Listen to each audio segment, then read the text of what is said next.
love getting to work with them every Wednesday night. It's such a joy to worship with them. It's a great honor to be here tonight.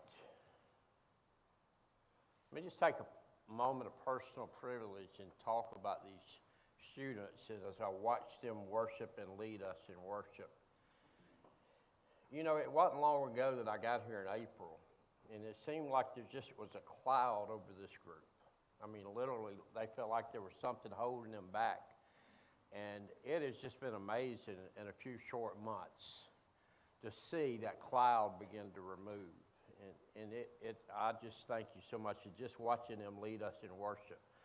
I mean, God is doing an incredible work in some of their lives, and I ask you continue to pray for them. Let me ask you a question as we begin and start off. Have your parents ever asked you to do something and you're like, what? Anybody?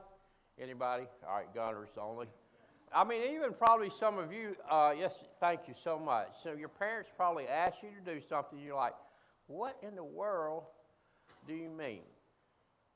For example, one of my best friends, I have three really, really close friends. They're all in the ministry. And one of them has a son, which I will not name, but he has dyslexia. And you know a little bit what that does. And one of my favorite stories about, I almost said his name.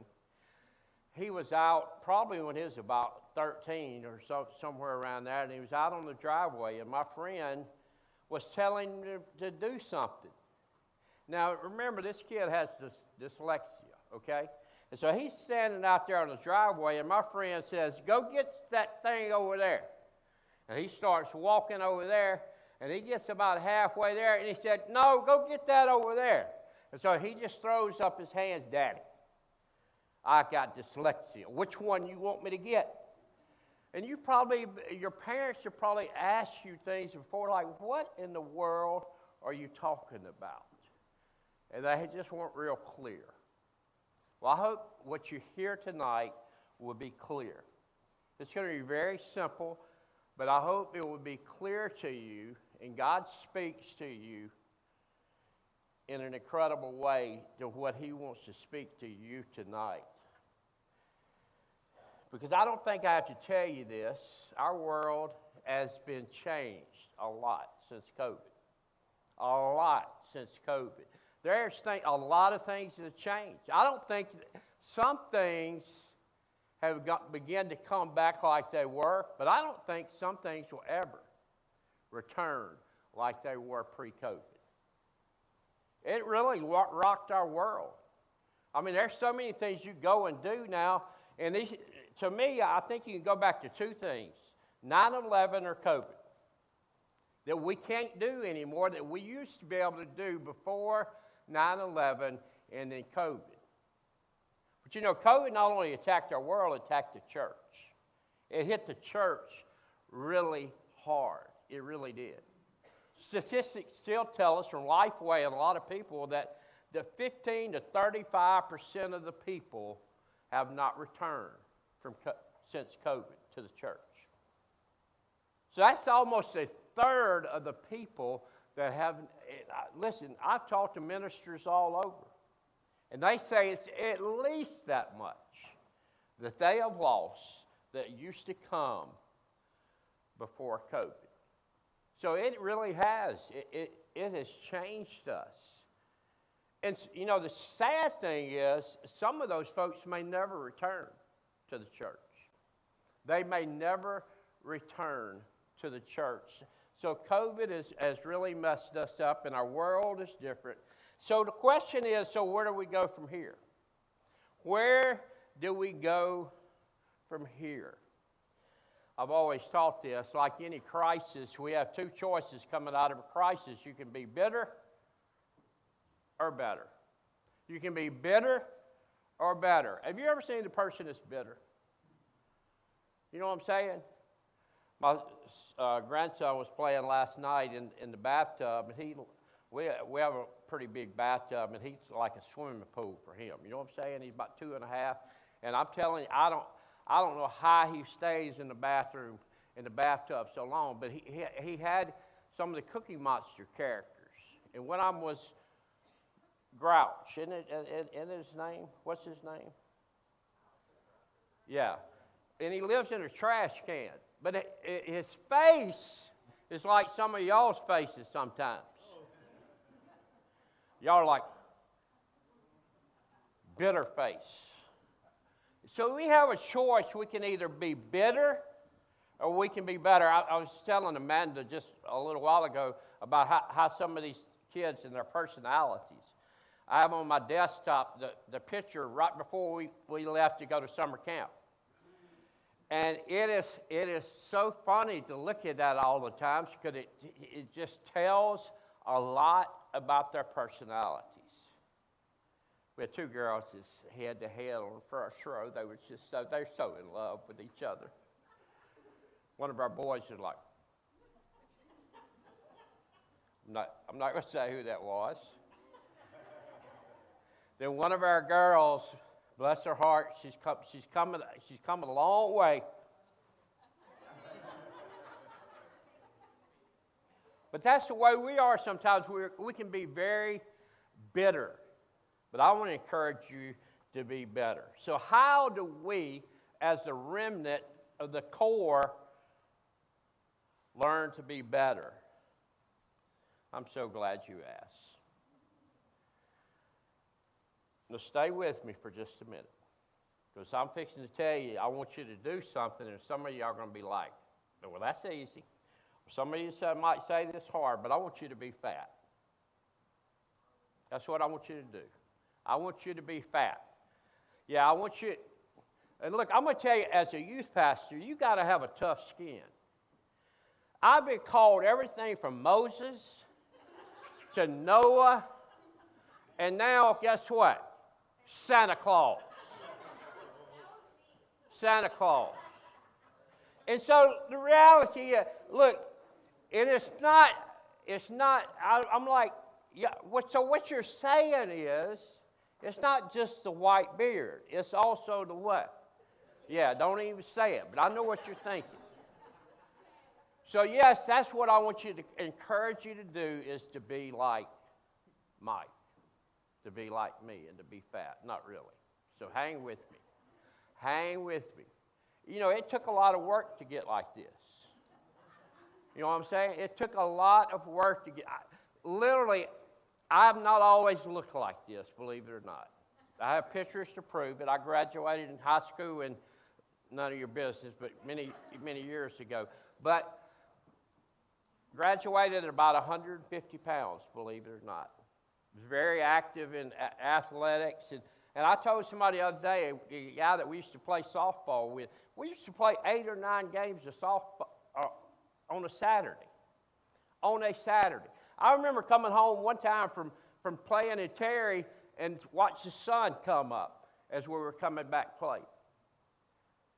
And now, I play one game of cabbage patch with these kids, cabbage ball with these kids, and I'm telling you right now, I need some oxygen. You know, things have begun to change. It's begun to change. But not really. I don't want you to be physically fat. I really want you to think about what it means to be spiritually fat. And I want you to look at your spiritual shape and not your physical shape. Look, have any of y'all ever had problems with your memory? Anybody?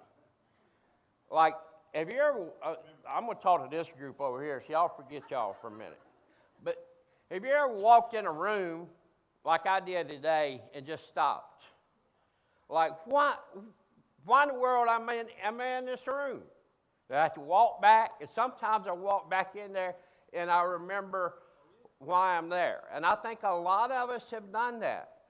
Our memory begins to go, and we just can't think of things like we used to.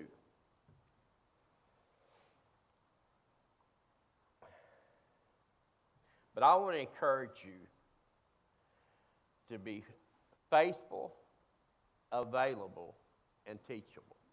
And the reason I said that about my memory I've always developed an acrostic in my mind to help me remember some things. You know what I'm saying? Like F.A.T, faithful, available, teachable. That's what. So you'll know when I get on teachable, your pot roast is going to be ready. So you can just, when I get on that one, we're going to be headed towards the house. But listen,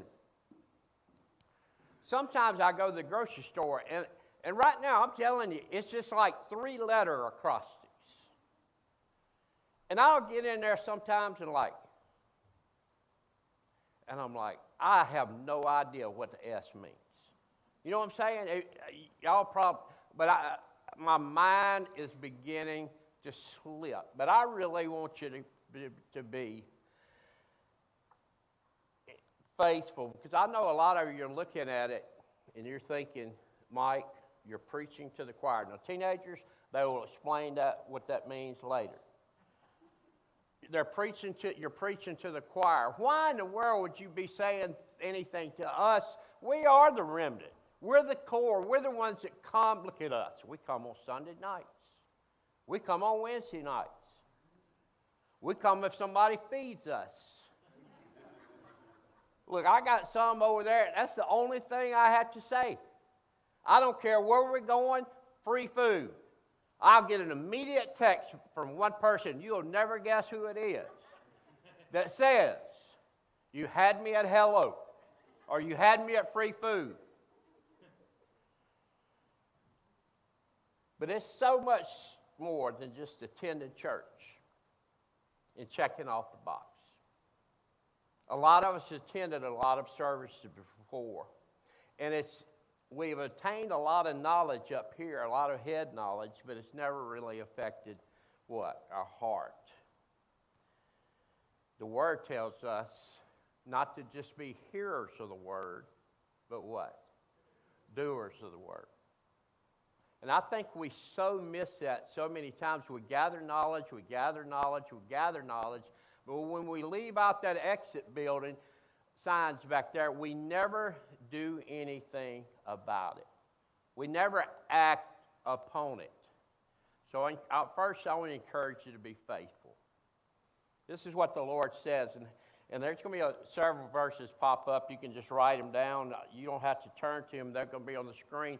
Hebrews 11:1 says, faith is the substance of things hoped for and the evidence of things what? Not seen. Not seen. And a lot of us, all we do is have a faith that we have to see to believe it. But God says, hey, it is a stronger faith if you believe without what? Without seeing. I've shared this with you before. Thomas was one of the ones that says, I won't believe it until what? I see it. Until I see the scars in your hand. And Jesus said, oh, if we have stronger faith that believes with what? Without seeing. Then Hebrews 11:6 says this, without faith it is impossible to please God. It is impossible to please God.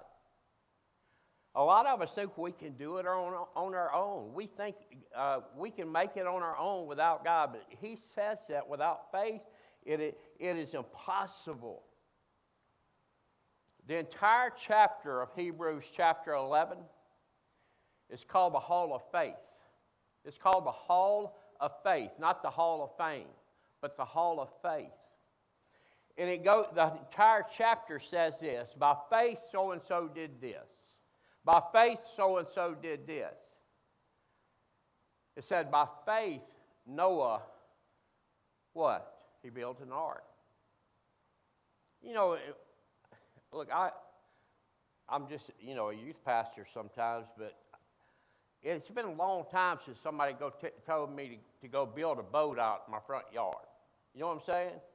So a lot of times, if you start doing something like that, they're going to take you down that road that's got them oak trees over it. You know what I'm saying? It's got that long drive, and they're going to put you somewhere. But Noah said, hey, the Lord told me this. I'm going to go what? I'm going to go build a boat. Because he told me there's going to be a flood coming. Every time you see that rainbow, you can think of that God is faithful. But as Aaron talked about this morning, by faith, Abraham offered his son. My son was over today. They're spending the night with us. Sometimes I'm not sure if it's for to spend the night, because their heat went out in their house, but I think it's more free food. I'm just going to be honest with you. But I was, as Aaron shared that this morning, I was looking at my son and my grandson. I love you. I really do. But for me to give up my only son for you, but that's what Abraham did. He got to the point, the very point to where he was fixing to offer up his son. Matthew 25, verse 21 and 23. And I don't know about you, but I long for these words. I long for these words. When God meets me in heaven, and he says that to us, what? Well done, thy good and faithful servant. Well done, thy good and faithful servant. And you know what he says? You've been faithful. If you're faithful in the small things, the little things, he will give you bigger things, is what it said. He will give you those things. I'll put you in charge of many things. But you know, the problem is so many of us have gotten comfortable in the shallow end of the pool. The shallow end of the pool. Some of y'all still got your floaties on.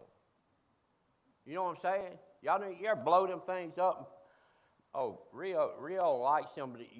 We tried to put a life vest, a little life vest on him one time, and I'm talking about he acted just like his grandmama. Some of y'all keep saying, "Oh, Miss Debbie's so sweet." Y'all just don't know her well enough yet. Just kidding. I love my wife. She's going to kill me. I said something. Here's the rules when preachers preach is don't ever talk about your family. Especially don't talk about your wife. So that's, Debbie, I'm sorry.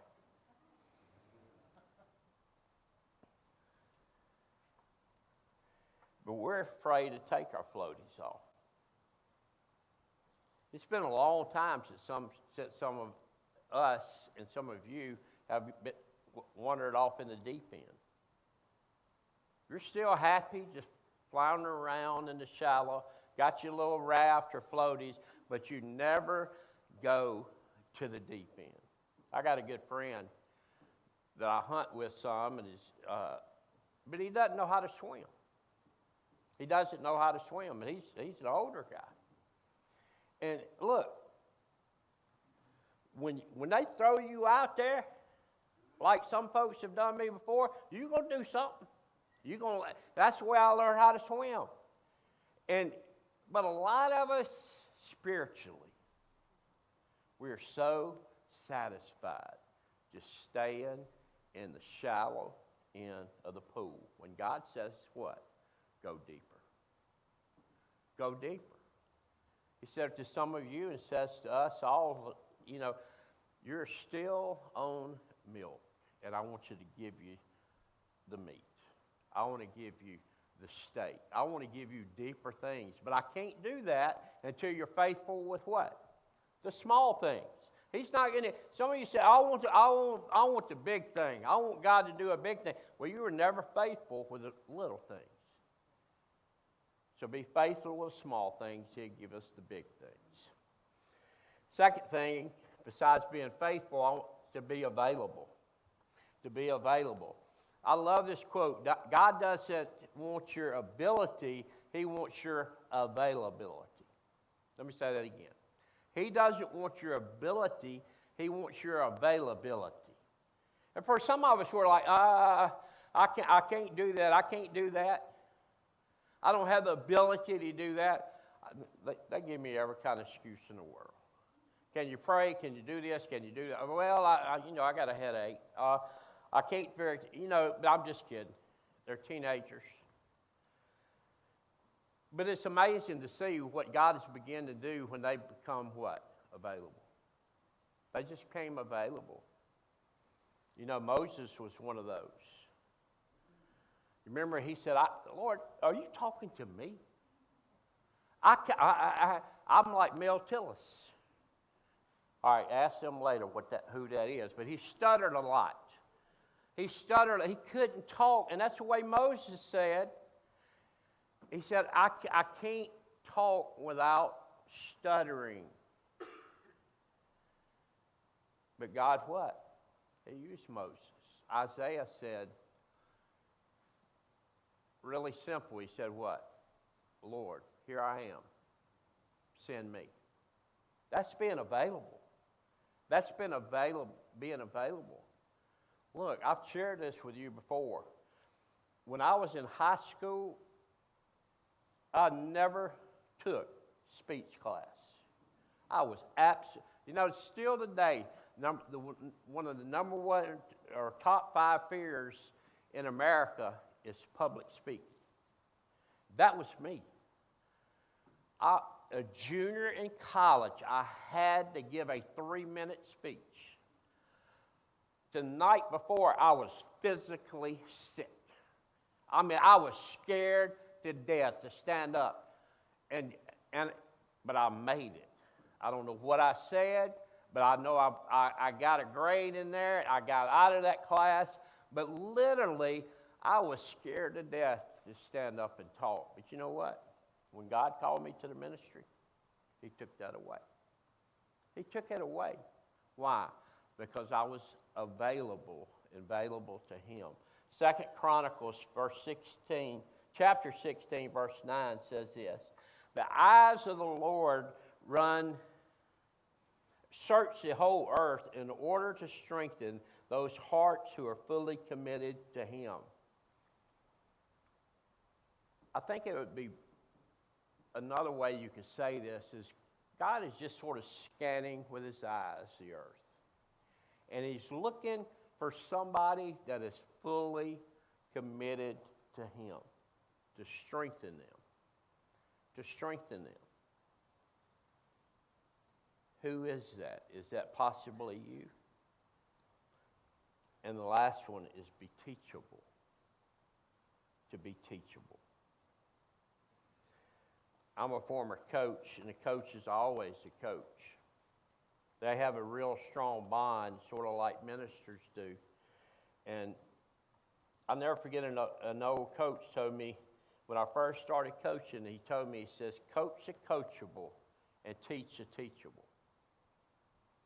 Coach the coachable and teach the teachable. No, don't forget those. I mean, we just sang about that. Leave the 99 and what? Go after the one. Don't forget them.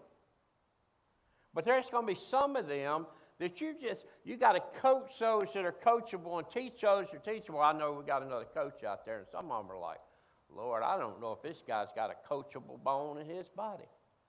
He's not very teachable. But God challenged us to do that. But here's the thing. I truly believe being teachable begins with humility. I do that. I believe that. I still believe, Brother Larry, that humility is a missing ingredient in church leadership and the ministry today. I do. I'm telling you right now, in the church over 35 to 40 years of ministry, I've worked with some of the most arrogant people that you could ever imagine. I've shared this with you before. There was a pastor at a very large church in Mississippi. That's all I'm going to say. But nobody could step on the platform on Sunday morning until he stepped on it first. Nobody could even step on the platform until the reverend stood up and stepped on the platform. I just don't see that, folks. I don't see that. I really think it begins with humility, because 1 Peter 5 says this. 1 Peter 5:5, it says, clothe yourself with what? With humility. With humility toward one another, because God opposes the proud. And I'm telling you right now, one of the things that I've struggled with, and if you're a man in here, you struggle with pride. You struggle with pride. It is, we can get so fleshly sometimes, but he says he shows favor, there it is, to the humble, to the humble. Addison read this verse. Such a great verse from Isaiah. Such a great picture of the gospel, Isaiah 64, verse 8. And he says, we are the clay. You are the potter. We are all the work of your hands. We are the clay. We are the clay. And I don't know about you, but I've said this before, there's not a perfect vessel in this room. It's not. And I tell them all the time, and I know Aaron said it so many times, is we're not perfect. We blow it just like everybody else. We're cracked pots. You know what I'm saying? But when a potter begins to form that clay, what does he have to continue to add to it? Water, moisture. Because why? It will break. It will begin to have cracks in it and fractures in it. So let me ask you a question. So how is your clay? How is your heart? Is it moist? Is it soft? Is it pliable? Are you coachable? Are you teachable? Can God begin to form in your heart, in your life, and mold you because you're soft and pliable? Not hard. Not hard. I told this story before to these teenagers. When I was in South Mississippi, really, really close to this doctor and his wife, and he was in my accountability group. And he called me one night and he says, Mike, we're coming by to get you. Me and my wife have so-and-so in the back seat, their daughter. We've done everything we could. We have done everything we could. We want to see if you can talk to her before we have to do something with her. And so we talked for hours. Then I finally says, well, let me, and very, very rarely do I ever do that. Ever. But I knew the dad very well, and I knew where we were headed. So I said, let me have some alone time just with her and talk to her and see if I can break her. And I'm telling you, looking into her eyes was like looking into the eyes of Satan himself, because her heart had become what? So hard.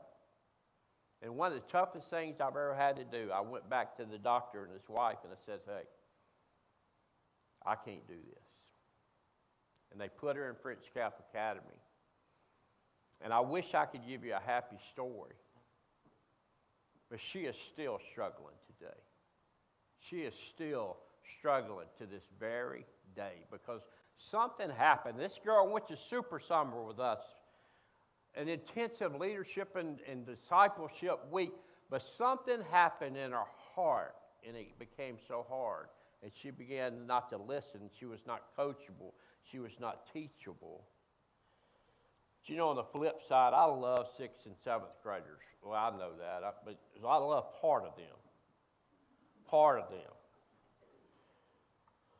You got to watch that AJ, but AJ, you know I love you. You know, there was a great picture I was watching as the Mackenzie and Gracie were up here singing. AJ was literally sitting on the edge of her seat watching her sisters. I tell these kids that all the time. Be careful because people are watching you.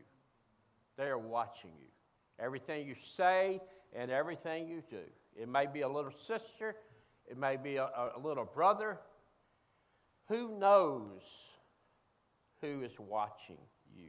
But I love the innocence of those little 6th and 7th graders when they come up.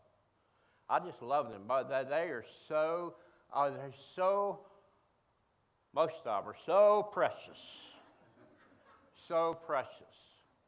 Then the older we sometimes get, and you know when that is, that when they start going through adolescence, you're like, Lord Jesus,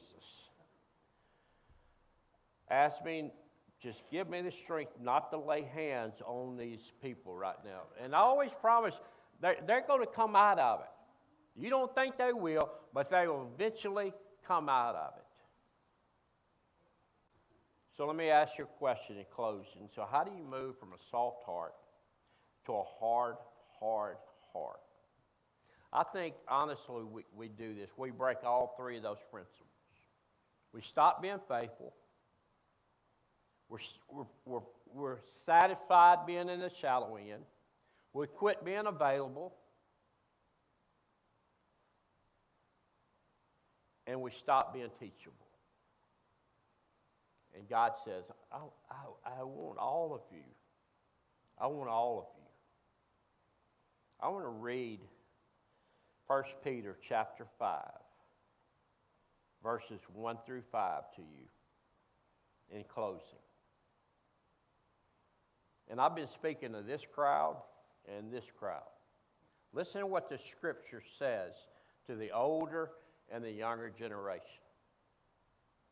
So I exhort the elders, the church leaders, the faithful, the core among you, as a fellow elder.